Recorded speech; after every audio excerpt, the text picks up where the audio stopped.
Assalamualaikum warahmatullahi wabarakatuh.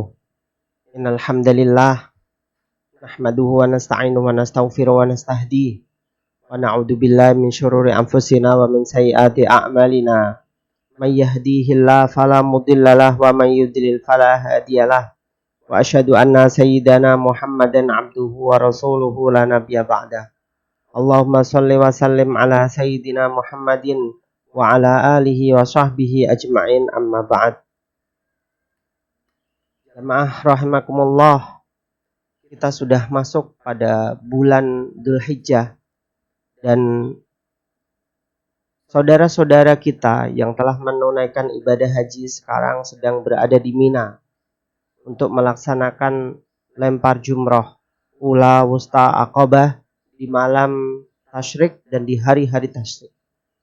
Jamaah rahimakumullah, maka kajian kali ini izinkan saya untuk menyampaikan tentang tema baru, yaitu besarnya pahala haji dan umroh bagi kita semuanya, agar kita mengetahui aspek haji begitu penting untuk umat Islam ini. Jamaah rahimakumullah, bahwa haji merupakan rukun Islam yang kelima.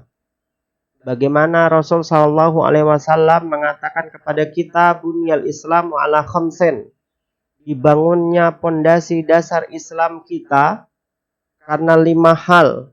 Salah satunya adalah hajjun mabrur, hajju baitullah, al-hajju baitillah, haji di baitul haram, di rumah Allah Subhanahu wa Ta'ala yang sangat mulia sekali.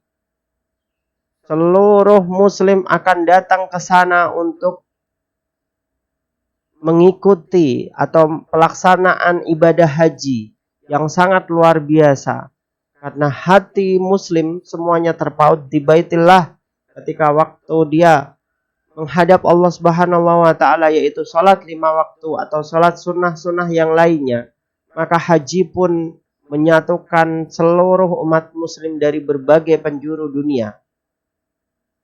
Dari situlah Allah Subhanahu wa Ta'ala mengatakan kepada kita semuanya, wa'adzin finnas bil hajji ya'tuka rijala wa ala kulli dhamirin ya'tina min kulli fajjin amik.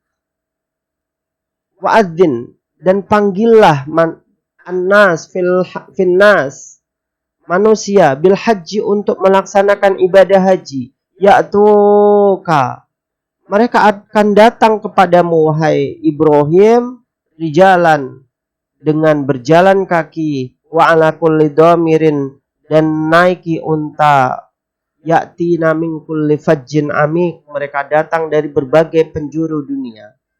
Dari sinilah kita bisa mengambil kesimpulan sesungguhnya ibadah haji bukanlah syariat pertama kali yang diwajibkan untuk umat Muhammad Sallallahu Alaihi Wasallam atau kita semuanya sebagai seorang muslim, namun seluruh umat sebelum Nabi Muhammad, dari mulai umat Nabi Ibrahim alaihissalam, karena ini merupakan syariat yang dibebankan oleh Allah Subhanahu wa Ta'ala untuk kaum Nabi Ibrahim, kemudian nabi-nabi setelahnya.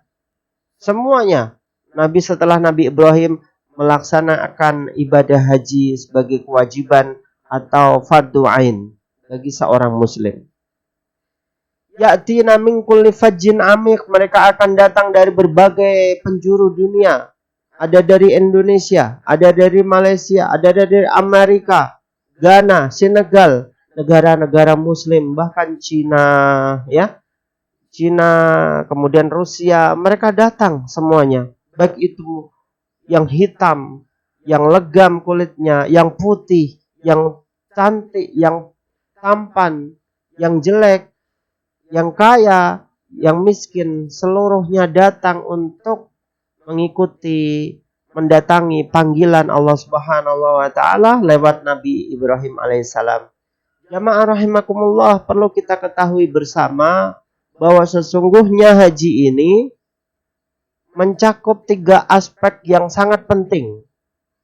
Amalan kadang berupa fi'liyah, ada qalbiyah, ada maliyah.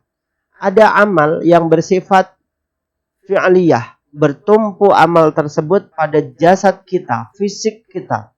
Seperti halnya sholat, ya, puasa. Ini adalah amal-amal yang bertumpu pada jasad kita. Fisik kita kuat nggak melaksanakan ibadah sholat?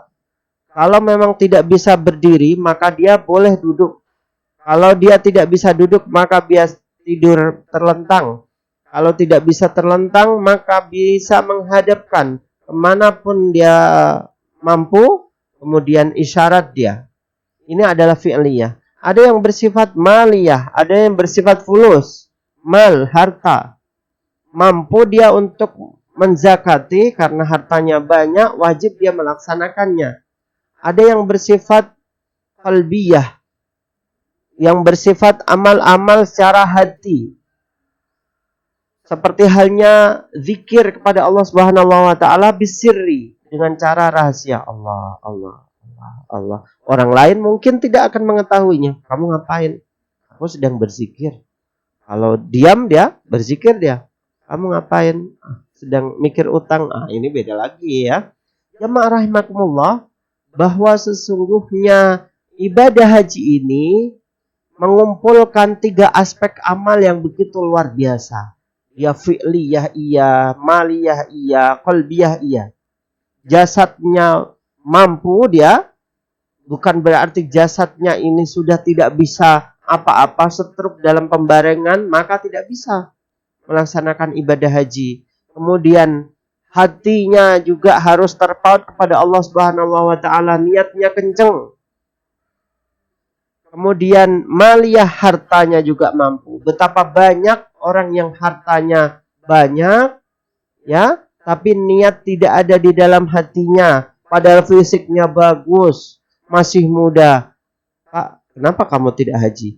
Saya belum siap untuk sholih. Sholih kok nunggu siap? Ini kapan siapnya? Nggak bisa jamaah. Kenapa tidak haji, Pak? Nggak ada fulus. Ini beda lagi. Kalau memang tidak ada fulus, ya, kalau memang dia tidak mampu, maka tidak wajib untuk melaksanakan ibadah haji. Betapa banyak orang hatinya siap untuk menunaikan ibadah haji dia. Ya Allah, pingin saya ibadah haji. Kapan saya dipanggil oleh-Mu ya Allah? Namun ternyata hartanya belum cukup untuk ibadah haji. Memang dia tidak mempunyai harta yang banyak. Sawah tidak ada, rumah tidak begitu mewah. Hanya sepetak rumah yang sangat kecil. Istri anaknya wajib dia nafkahi, maka dia wajib untuk menafkahi. Lebih wajib itu daripada ibadah haji, jamaah rahmatullah. Maka orang-orang seperti ini adalah orang-orang yang tidak mampu.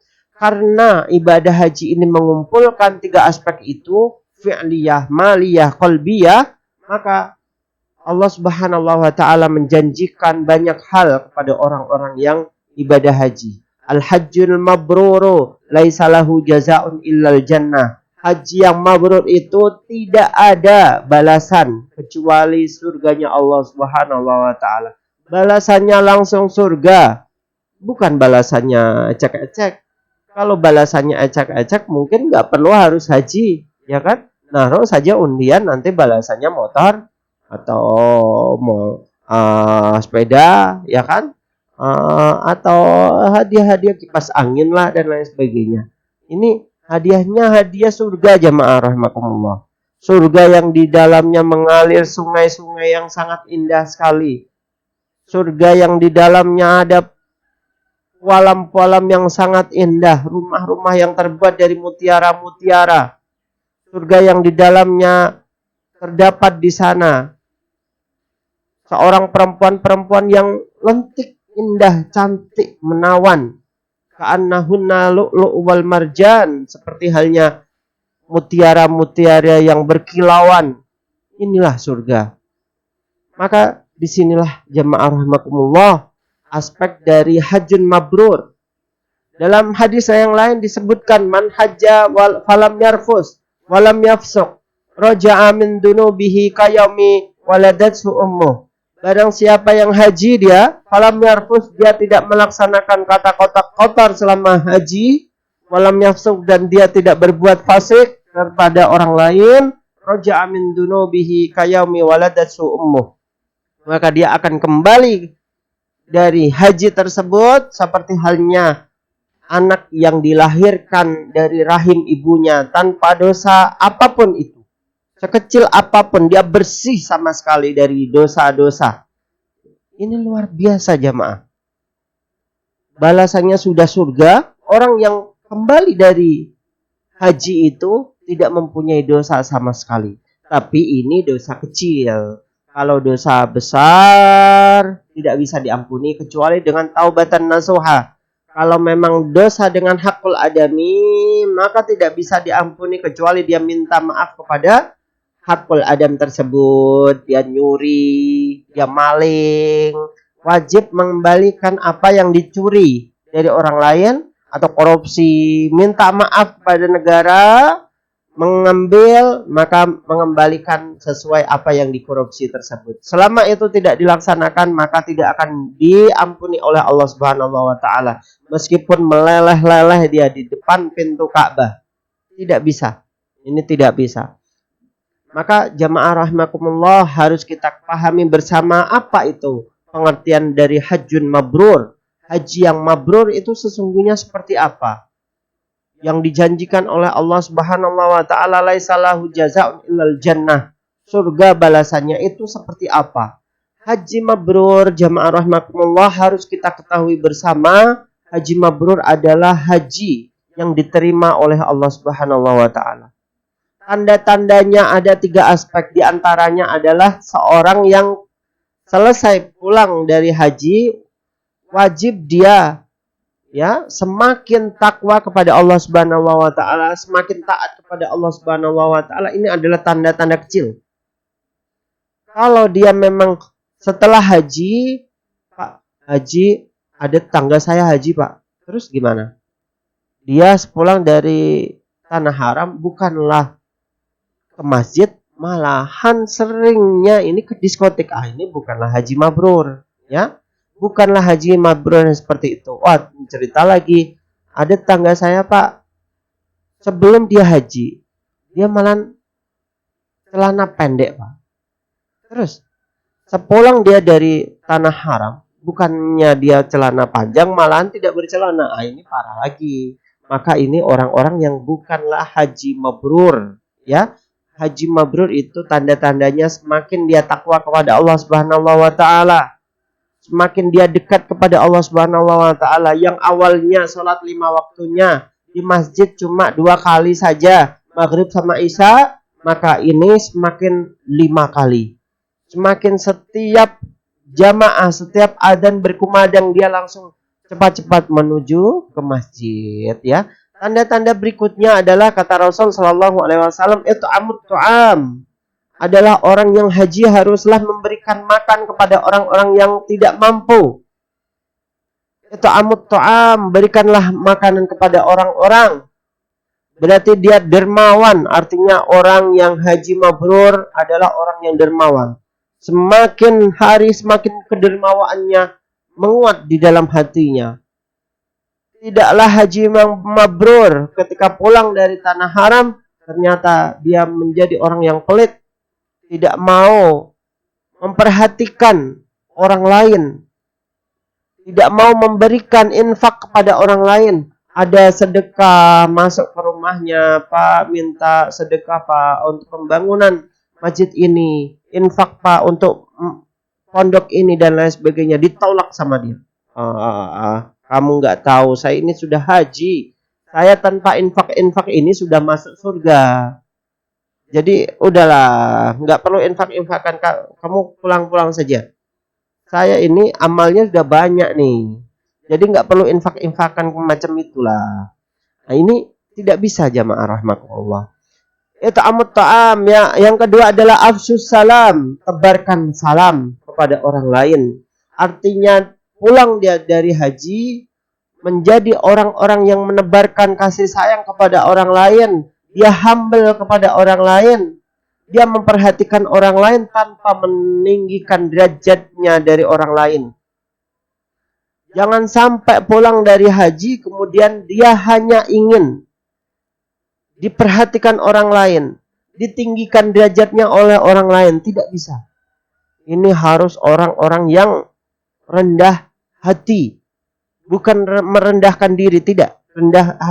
Rendah diri tidak, tapi rendah hati. Hatinya yang direndahkan di hadapan orang lain. Antara dia dengan orang lain itu sama di hadapan Allah Subhanahu wa taala. Ini adalah hal yang berikutnya. Jangan sampai ada gap antara orang kaya orang miskin.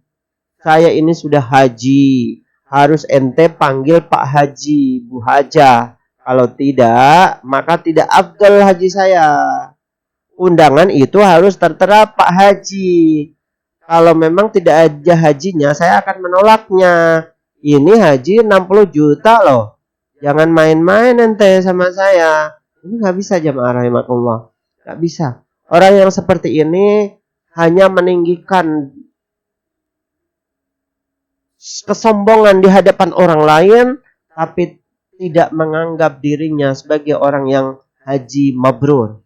Yang ketiga adalah tibbul kalam. Dia lembutkan tutur katanya di hadapan orang lain.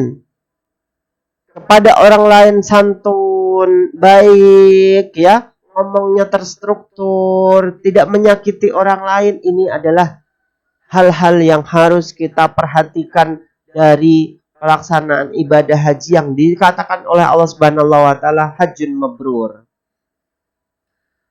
Jamaah rahimakumullah, bahwa di dalam hadisnya Rasul sallallahu alaihi wasallam juga menyebutkan al-ghazi fi sabilillah. Orang yang berperang adalah di jalan Allah Subhanahu wa taala. Wal haji wal mu'tamar, dan orang yang haji dan umrah wafdullah, mereka semuanya adalah tamu Allah Subhanahu wa taala. Da'ahum fa'ajabuhu wa sa'aluhu fa'atahum.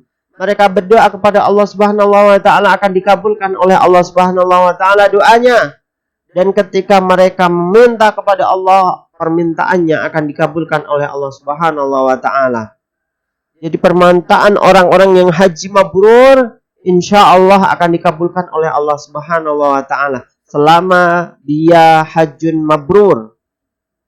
Jangan sampai seperti yang saya contohkan tadi. Sombong di hadapan orang lain. Tidak infak, tidak sedekah, tidak dermawan. Malahan lebih pelit lagi daripada sebelum pelaksanaan ibadah haji. Kemudian jamaah rahimakumullah, yang ingin saya sampaikan di akhir. Hikmah dari pelaksanaan ibadah haji adalah bagaimana seorang yang haji dan umrah wajib melaksanakan yang namanya ihram. Ihram itu adalah pakaian 2 helai saja untuk laki-laki, 2 helai, sepotong untuk pusar ke bawah, sepotong lagi untuk pusar ke atas. Ini semuanya sama. Antara pejabat DPR kah, presiden kah yang haji, atau orang rendahan petani mungkin, semuanya sama. Artinya apa? Ada filosofi di balik semua ini. Bahwa kita di hadapan Allah Subhanahu wa taala adalah sama. Inna akramakum indallahi atqakum. Sesungguhnya yang paling mulia di antara kalian adalah orang-orang yang bertakwa. Bukanlah derajat kita yang ditinggikan oleh Allah Subhanahu wa taala karena jabatan kita, karena harta kita yang melimpah, karena istri kita yang cantik, karena mobil kita yang mewah. Bukanlah seperti itu. Tapi di hadapan Allah kemuliaan itu adalah karena ketakwaan seseorang. Bukanlah pakaiannya. Pakaian ini ibarat hanya sebentar saja kita pakai. Kita pakaian sebagai seorang PNS. Nanti sepulang dari kantor kita akan melepasnya. Sama seperti halnya para petani. Petani juga pakaiannya biasa. Pakaian yang untuk bertani. Tentulah berbeda dengan pakaian yang untuk PNS, kerja kantoran dan lain sebagainya. Tapi mereka juga akan melepasnya ketika waktu di rumah. Di hadapan Allah kita tetap sama jamaah. Tidak ada yang tinggi kecuali ketakwaan kita di hadapan Allah Subhanahu wa taala. Bisa jadi orang miskin lebih takwa daripada kita. Bisa jadi orang yang rendahan itu di hadapan Allah lebih mulia daripada kita. Inilah catatan utama Yang paling terakhir adalah sesungguhnya dua helai pakaian itu juga mengibaratkan kepada kita semuanya. Sesungguhnya, wahai manusia, kalian terlahir di dunia ini tanpa pakaian apapun dan kalian akan menghadapku dengan beberapa helai pakaian saja. Tidak membawa harta, tidak membawa cincin, tidak membawa mobil yang kalian banggakan, tidak membawa harta yang melimpah yang aku titipkan di dunia, tidak. Tapi sesungguhnya kalian mati berkalang tanah nanti hanya membawa beberapa helai pakaian ini, sama seperti halnya pelaksanaan ibadah haji dan umrah saat ihram. Ini yang ingin saya sampaikan dalam khutbah saya kali ini.